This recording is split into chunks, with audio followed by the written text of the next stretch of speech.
Welcome back to Part 2, the scientific proof. In Part 1, we followed the maps. Today, we go deeper. We are looking at the evidence carried in the blood of the millions of people who were sold into the Americas. It's time to look at the case file that has finally been reopened. Before we look at the charts, we have to understand what DNA really is. Think of it as the signature of the Creator, a divine record book living inside every cell of your body. History books can be rewritten by men, and maps can be changed by kings. But the Lord has placed a biological ledger in your DNA that cannot be erased. It is an unbreakable chain that connects you directly to your ancestors with perfect accuracy. Today, the Creator's own testimony is coming to light. To find the truth, we look at the Y chromosome. Scientists call it a biological black box because it is passed down from father to son without ever changing. This means a black man in America today carries the exact same genetic signature as his ancestors who were forced onto those slave ships, and their fathers before them, all the way back to the ancient world. In our investigation, we found a specific marker called E1b1a. This isn't just a science code. This is the biological fingerprint of the African American people. While it is found in West Africa today, it is the dominant DNA of the millions who were brought to the United States in chains. This marker identifies exactly who was targeted for the slave trade. The big surprise? Science shows this DNA didn't start in Central Africa. Its roots go back to the Middle East. The ancestors of African Americans weren't originally from the African interior. They were migrants who fled into Africa to escape Roman armies. They were a people within a people, keeping their own culture until the day they were captured and sold. Look at the Limba people in Africa. For hundreds of years, they insisted they were the children of Israel. People didn't believe them until DNA testing proved it. Their blood showed a 99% match to the ancient Hebrew lines.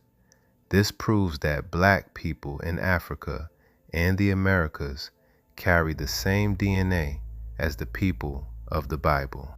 The smoking gun is a specific mark called the CMH, or the priestly signature. It is the DNA of the ancient Hebrew high priest.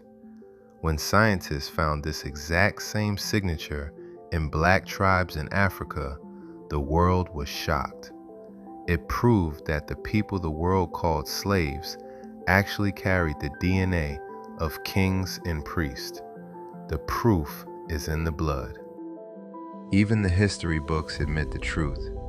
The Zondervan Bible Dictionary says that Ham is the father of the dark-skinned African races, like the Egyptians. But then it says something incredible. It says Ham is not the father of the Negroes.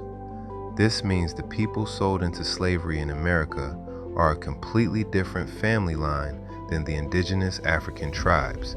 They were Hebrews living in Africa. So, if African Americans are not from the line of Ham, where do they come from?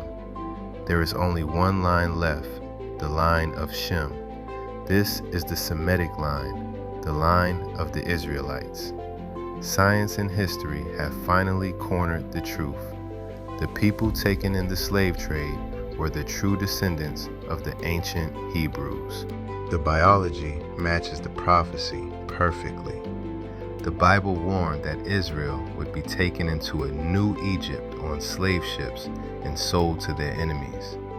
No other group of people on earth fits this description like the black people of the Americas. The iron yokes, the slave ships, and the DNA all point to one group of people. The curse was actually an ID card. Today, a mass awakening is happening. From the streets of New York to the villages of Nigeria, people are taking DNA tests and realizing their true history was stolen. Science isn't making this up. It's just finally confirming what the Creator wrote in your blood a long time ago. To our viewers in America and across the world, you are not just a descendant of a slave.